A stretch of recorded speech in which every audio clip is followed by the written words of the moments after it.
it showed everybody, you know, how strong our graffiti culture is.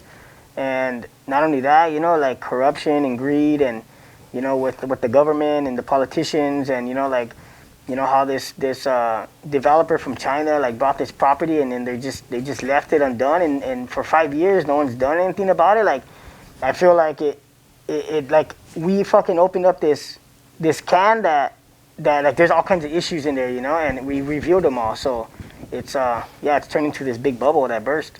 What do you feel should happen to the towers going forward? Well, I mean, there's a lot of things that we can possibly do, you know, for like housing and for low-income people, or even, you know, for like the homeless people. But I mean, in reality, like doing all that, it might end up, you know, turning out bad, or you know, maybe good, right? Because, you know, all these guys do drugs and stuff, so it can turn out to be a shit show, or, you know what I mean, just leave the graph up there, and I mean, it is what it is, you know.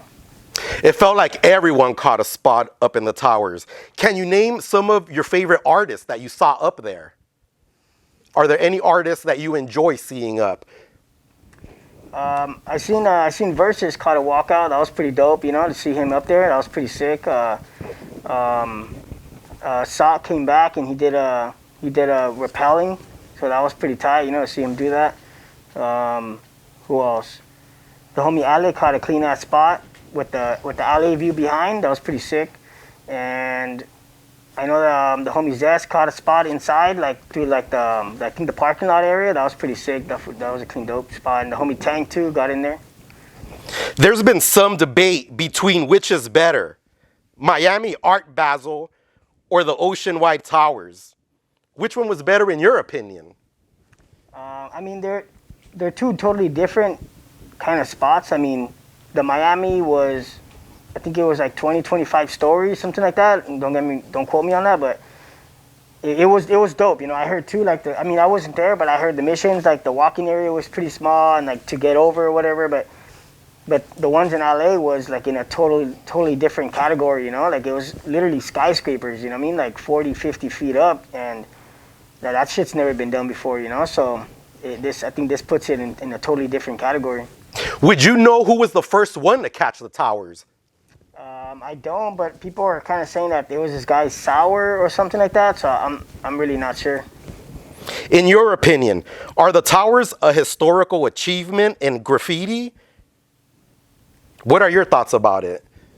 I think it's definitely going to be remembered forever. I mean, even like through our graffiti culture, and also, you know, just people that don't even do graffiti, you know, are going to remember these buildings. You know, it was so monumental, it was so big, even throughout the whole world. I have people hitting me up from the UK saying that they're talking about this, and it's just it's like waves, you know. It hit everywhere.